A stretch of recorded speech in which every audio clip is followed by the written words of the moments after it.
cellule ici. Parce que vous savez qu'en tant que leader, c'est une étape que vous allez certainement franchir.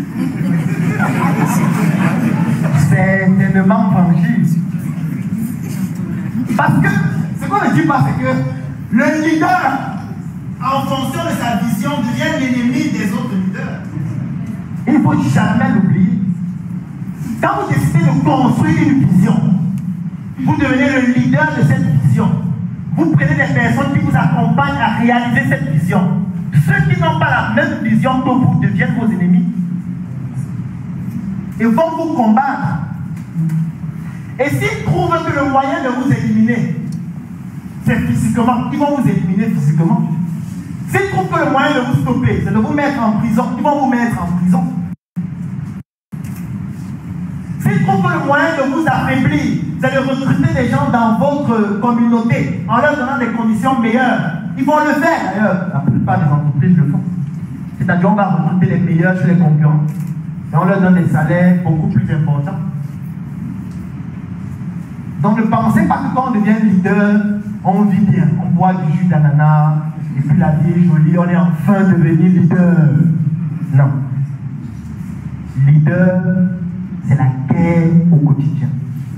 Guerre psychologique, guerre morale, guerre intellectuelle, guerre financière, guerre en termes de challenge.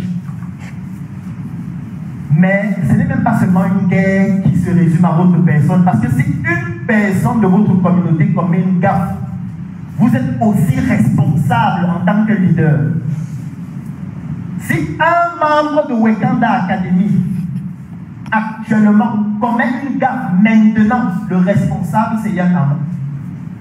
Si une seule personne dans cette conférence fait un malaise, ce que je ne souhaite pas, et que ça finit mal, il y aura un seul responsable, c'est Yann Amon. C'est aussi ça le leadership. Ça veut dire un jour on peut venir vous dire, est-ce que c'est bien monsieur Yann Amon? Vous dites oui. C'est bien vous le responsable de Wakanda Academy? Vous dites oui. Est-ce que vous reconnaissez cette personne? Vous dites oui, on dit suivez-nous. Et l'histoire s'arrête comme ça. L'histoire finit. Un documentaire sort le soir sur la RTI.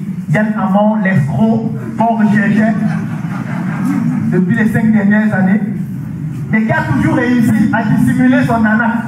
Mais aujourd'hui, on a réussi, grâce à un membre de son équipe, à élucider le crime. La marmaille. La marmaille.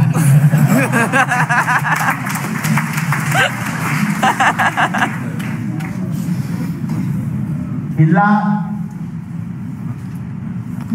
la plupart des personnes vont se désolidarisent. Vont se dire, je savais. Ce gars de Yann Amon. Moi, je vous disais toujours que cette vidéo-là, que vous suivez chaque jour, c'est un gars dangereux. Parce que l'avantage, ou plutôt l'inconvénient, lorsque vous êtes leader, c'est que dans votre communauté, comme en dehors, il y aura ce qu'on appelle les pessimistes. Et la particularité avec les pessimistes, c'est qu'ils ont toujours raison. Et je vais vous expliquer comment. Les pessimistes ont toujours raison. Je prends un cas d'un pessimiste. Yann Amon, c'est un arnaqueur. Yann Amon a envie de démontrer qu'il n'est pas un arnaqueur. Il organise une prochaine conférence au Palais de la Culture. 5000 personnes. Les gens crient, waouh, il a réussi à le faire. Les gens viennent voir le pessimiste pour dire, toi qui disais qu'il est un arnaqueur là, il a réussi à faire le Palais de la Culture. Il dit que là, moi, un ting-ting. Les artistes font le Palais de la Culture depuis 10 ans, 15 ans. Lui, il vient en 2021, est-ce que c'est un exploit? C'est rien. Vous voyez que là, il a raison. Si Yann Amon organise le Palais de la Culture, photo, il va dire, vous voyez, je vous ai bien dit que ce monsieur ne peut rien faire. C'est pour ça que c'est plus facile d'être pessimiste. Parce qu'on aura toujours raison, qu'importe la situation. Mais lorsqu'on est un leader, on a choisi un camp. Parce que comme j'aime toujours le dire, en guerre, il n'y a pas de personnes neutres dans la guerre. Il n'y a pas les neutres. Ce que vous voyez dans le film, on dit drapeau blanc là. Si vous prenez le drapeau blanc, vous partez en Afghanistan, Vous vous baladez avec le drapeau blanc, je suis contre la guerre. Je sais comment ça va finir. Tu me balles dans la tête, il n'y a pas de neutre à la guerre. À la guerre, tu choisis un camp et tu te bats pour que ton camp gagne ou perde la guerre. Il n'y a pas un autre choix possible. Et le leader, c'est aussi ça. Ça veut dire que quand tu as décidé de choisir un camp, sache qu'il n'y aura pas que des avantages. Parce que tu auras 3 catégories de personnes qui ne vont jamais être avec toi. Il y a ceux qui ne partagent pas ton idéologie et qui ont une idéologie contraire. Il y a ceux qui ne font rien et ça les énerve que toi tu sois en train de faire des choses. Et il y a ceux qui au quotidien se disent pourquoi c'est toi et pas moi. Et ils vont se rapprocher de toi, le leader, bien comprendre ce que tu fais et analyser tes faiblesses afin de mieux t'éliminer. Moi, j'ai mené une étude à Yaoundé sur les indices des mouvements de révolution sur le plan des sociétés civiles. Et les indices, comment est-ce qu'ils fonctionnent? Le principe opératoire des indices, c'est d'être le plus proche possible du leader. C'est ça, le principe. Et l'indice doit se battre pour être le meilleur collaborateur du leader, ou la personne la plus proche. Parce qu'il n'y a que lorsqu'on est proche et qu'on bénéficie d'un capital confiance élevé qu'on peut avoir certaines informations stratégiques qui peuvent permettre de déceler les failles du leader et d'éliminer facilement. C'est pour ça que la chute des leaders vient toujours des personnes les plus proches. Ça veut dire qu'un leader doit être toujours méfiant, qu'importe la personne. Ça ne veut pas dire qu'il ne doit pas faire confiance, mais il doit toujours être méfiant, surtout des personnes les plus proches. Il doit aussi laisser l'opportunité aux autres de le trahir. Parce que lorsqu'on te trahit, c'est une très bonne information stratégique pour un leader. Parce que ça permet de renforcer la sécurité. Ce n'est pas pour rien que les antivirus naissent chaque année, parfois tous les 6 mois. Parce que le jour où on va dire qu'il n'y a plus de virus, toutes les entreprises qui fabriquent les antivirus vont disparaître. Ça veut dire que les entreprises qui fabriquent les antivirus ont des départements qui créent des virus. Je pense que vous savez ça. Toutes les entreprises qui fabriquent les antivirus créent aussi des virus. Parce que s'il n'y a plus de virus, l'entreprise disparaît. C'est pour ça qu'un leader a besoin des ennemis. L'ennemi du leader devient son carburant. Parce que c'est ça qui lui permet de savoir que le combat n'est pas encore gagné et qu'il ne doit pas dormir sur ses lauriers. Parce qu'il y a un combat en cours. Et tous les leaders ont toujours eu des ennemis. C'est pour ça que les leaders, en s'exprimant, que ce soit directement ou indirectement, révèlent toujours leurs ennemis en disant « Nous sommes contre ceci. Nous sommes contre cette façon de faire. Nous sommes contre les importations.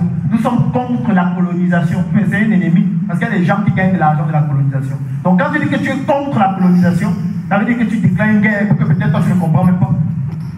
Parce que c'est une guerre que tu es en train de déclarer. De dire que tu es contre la colonisation. Parce que ça veut dire que tu es contre le business de quelqu'un. Et si tu es contre mon business, ça veut dire que tu es mon ennemi. Moi, j'ai donc grandi dans une famille modeste à Yaoundé, dans un quartier qui s'appelle Komkana. J'ai eu à faire mes études dans le domaine public, dans les écoles publiques. Et étant donné que j'étais très têtu, on m'a envoyé à l'internat, au sud du Cameroun. À l'internat, j'ai fait de la 3e jusqu'en terminale. Quand j'ai eu mon bac C, je voulais devenir pilote ou astronaute. Et mes parents m'ont dit, mon frère, il n'y a pas encore de pilote que je connais, ni d'astronaute. Mais par contre, je connais les médecins. Et dans la société, ils sont très respectés.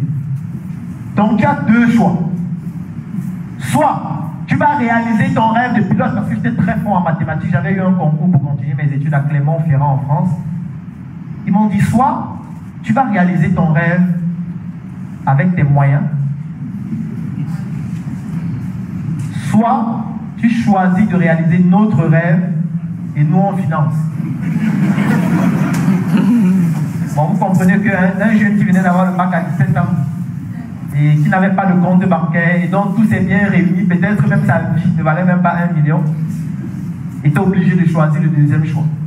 C'est comme ça que je me retrouve dans la faculté de médecine.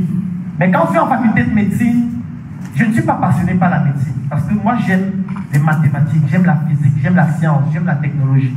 Ce qui fait que même en faculté de médecine, je continue de faire les disciplines que j'aime. Ce qui fait que je ne suis pas assidu à l'école. Je n'ai pas pour ambition de devenir le meilleur, comme c'était le cas au secondaire. Je voulais juste avoir le minimum pour passer.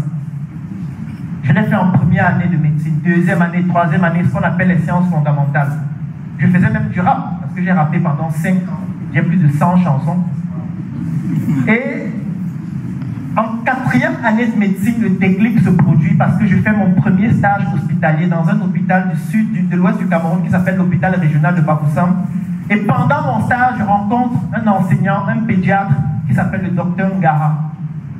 Et ce monsieur me torturait chaque matin. Je me rappelle toujours d'une scène où j'étais étudiant en 4e année de médecine, je suivais un enfant qui était hospitalisé à l'hôpital, et c'était mon enfant, du moins mon patient. Et chaque matin, vous savez, à l'hôpital, il y a ce qu'on appelle la ronde, dont les médecins et l'équipe médicale, on passe sur chaque lit. L'étudiant en médecine va présenter le cas au médecin, et puis le médecin va dire ce qu'il faut faire.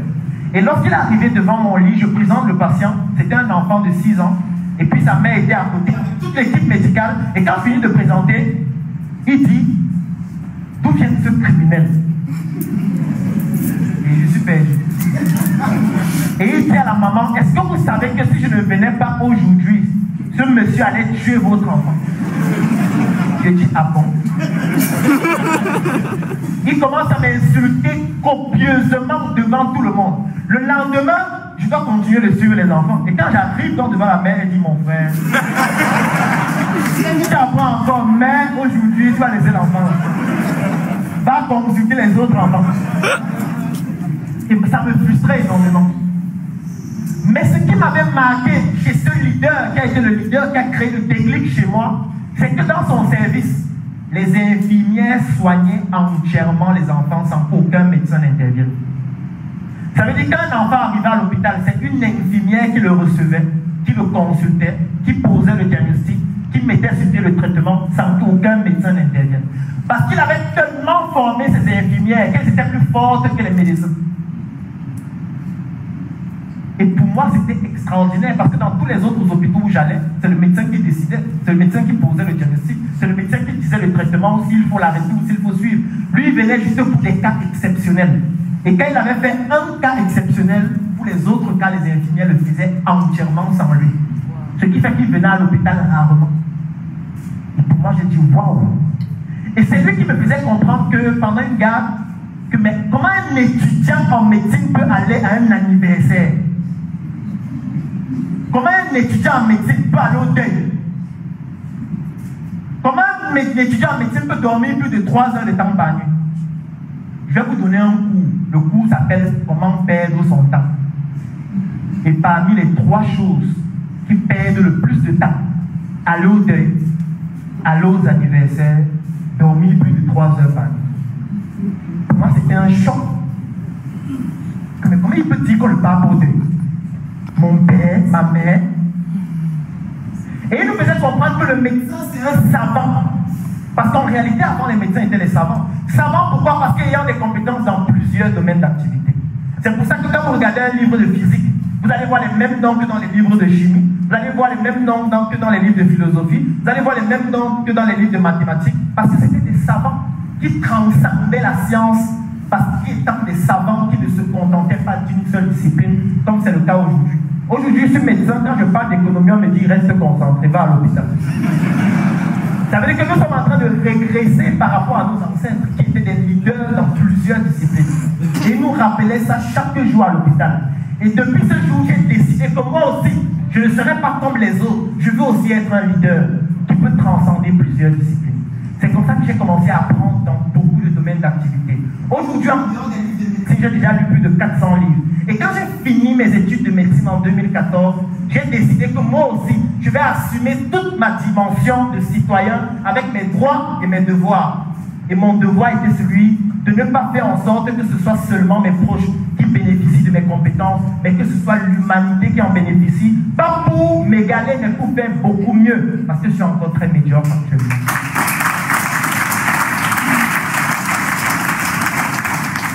C'est ainsi qu'après mes études de médecine, j'ai travaillé dans plusieurs hôpitaux publics, privés et confessionnels. Et en fin 2014, je décide de lancer ma première entreprise qui s'appelle SOS Médecins Cameroun, qui est une structure extra-hospitalière. C'est-à-dire nous faisons de la médecine extra-hospitalière, des consultations à domicile, des soins à domicile. Aujourd'hui, c'est la première plateforme médicale en ligne du Cameroun. Après SOS Médecins Cameroun, je lance un deuxième projet en 2016 qui s'appelle Startup Academy, qui aujourd'hui pratique son idéologie en termes de leadership en 3 étapes. La première étape, c'est ce qu'on appelle la sensibilisation à travers des conférences, à travers des formations, à travers des messes entrepreneuriales, à travers des vidéos que nous envoyons en ligne régulièrement. Si vous nous suivez sur Facebook, sur YouTube, etc. Ça, c'est la sensibilisation où nous transmettons un message pour pouvoir insuffler le courant de pensée de notre leadership.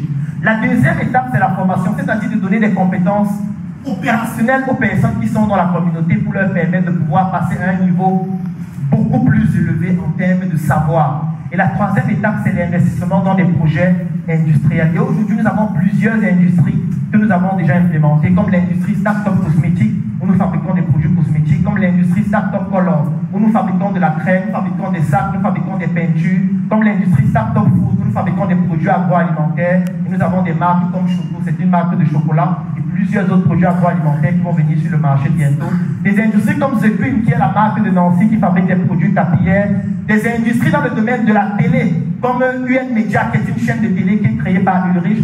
Des industries dans le domaine de la communication pour valoriser la valeur perçue, comme l'Institut d'art oratoire qui a été créé par Ulrich. Des industries comme le textile, avec ma marque Sur Mesure, où nous fabriquons des vêtements, des chaussures, des sacs, des accessoires de mode entièrement au Cameroun. Des industries dans le domaine de l'édition, où nous publions des livres. Aujourd'hui, j'ai publié 6 livres déjà, parce qu'il est extrêmement important de partager votre connaissance, parce que c'est un devoir scientifique. Pourquoi scientifique? Parce que le vêtement que vous avez sur vous découle du savoir de quelqu'un. Le masque que vous avez sur vous découle du savoir de quelqu'un. Vos lunettes qui vous permettent de regarder à distance, si vous êtes myope, découlent du savoir de quelqu'un. Les chaussures que vous portez découlent du savoir de quelqu'un. Votre téléphone qui vous permet de faire des Snapchat avec des filtres pour masquer votre beauté que vous devez plutôt embellir sur le plan cérébral découle du savoir de quelqu'un. Ça veut dire que vous aussi, vous avez le devoir. Vous avez le devoir de ne pas restreindre votre talent à votre personne ou à votre famille. Vous avez le devoir de partager votre savoir à travers des livres, à travers des conférences, à travers des articles scientifiques pour que d'autres personnes bénéficient de votre savoir et que la science puisse progresser. C'est pour ça que j'ai publié des livres. Le premier livre que j'ai publié s'appelle Stop à cette mention sur le VIH/SIDA. Le deuxième livre, c'est la fonction marketing à l'hôpital. Le troisième livre, c'est le jeune entrepreneur africain tome 1, vous allez voir à l'entrée. Le quatrième livre, c'est un médecin atypique qui est une autobiographie. Le cinquième livre, ce sont les 100 idées de projets à débuter sans financement. Le sixième livre, c'est le coronavirus de A à Z. Et cette année, je compte publier 3 autres livres sur le patriotisme économique, l'intelligence économique et surtout l'espionnage industriel. Autre réalisation aujourd'hui, c'est un projet qui s'appelle Médecin 2.0. C'est un programme de formation à travers lequel je montre aux médecins et aux professionnels de santé comment transcender le salariat, parce que nous avons un phénomène incroyable au Cameroun qui s'appelle le chômage des médecins. Je ne sais pas si c'est le cas ici, mais au Cameroun, les médecins n'arrivent pas à trouver d'emploi. Vous vous imaginez 7 ans d'études, c'est-à-dire 23 ans assis. Et finir en disant, j'ai l'honneur, je peux le faire, faites-moi confiance. Et à travers mon Médecin 2.0, je montre aux professionnels de santé que vous aussi, vous pouvez apporter votre savoir, surtout en comprenant les notions indispensables. C'est-à-dire qu'il faut travailler ensemble. Il faut le faire avec les autres. Nous sommes tous ignorants, mais pas des mêmes choses. Nous devons donc nous considérer comme des pièces d'un puzzle, afin qu'ensemble nous puissions constituer une image de l'Afrique rayonnante, de l'Afrique qui permet d'imposer aux autres notre savoir, parce que nous sommes le berceau de l'humanité. Berceau, ça veut dire que nous sommes les géniteurs du monde. Et nous ne pouvons pas être les géniteurs et être condescendants. Nous ne pouvons pas être les géniteurs et laisser les autres nous insulter intellectuellement. Nous devons leur montrer que nous, en nous mettant ensemble, nous pouvons bâtir une Afrique forte. C'est pour ça que je dis toujours, n'oubliez jamais, en 1884, il y a une conférence qui a été organisée à Berlin pour segmenter l'Afrique et nous empêcher d'utiliser cette notion fondamentale du leadership qui est le fait de travailler ensemble, en nous faisant croire que nous sommes des Congolais, que nous sommes des Ivoiriens, que nous sommes des Gabonais, que nous sommes des Camerounais. Non, nous devons remonter en 1888, mettre stop à cette conférence pendant qu'elle est en train de se dérouler et leur dire l'Afrique, c'est notre pays. Ce que vous avez segmenté là, ce ne sont que des quartiers, parce que nous avons besoin de travailler ensemble si nous souhaitons être compétitifs vis-à-vis des autres. Les autres se mettent ensemble contre nous et nous avons donc le devoir de ne pas transcender cette règle fondamentale. En 46 secondes, je voudrais vous dire qu'aujourd'hui, ça a été un plaisir immense pour moi d'être là devant vous. C'est difficile en 2 heures de temps de tout dire sur le leadership, mais j'ai essayé de condenser mes minuscules connaissances. Pas pour que vous puissiez être comme moi, parce que je suis très médiocre, mais pour que vous puissiez vous en inspirer, pour faire mieux que moi, pour faire mieux que Yann Amon. Vous voyez, on a fait l'événement ensemble. Chacun aurait pu organiser son événement seul. C'est en le faisant que nous sommes en train d'inspirer un nouveau leadership africain. Je vous remercie. Un nouveau leadership africain,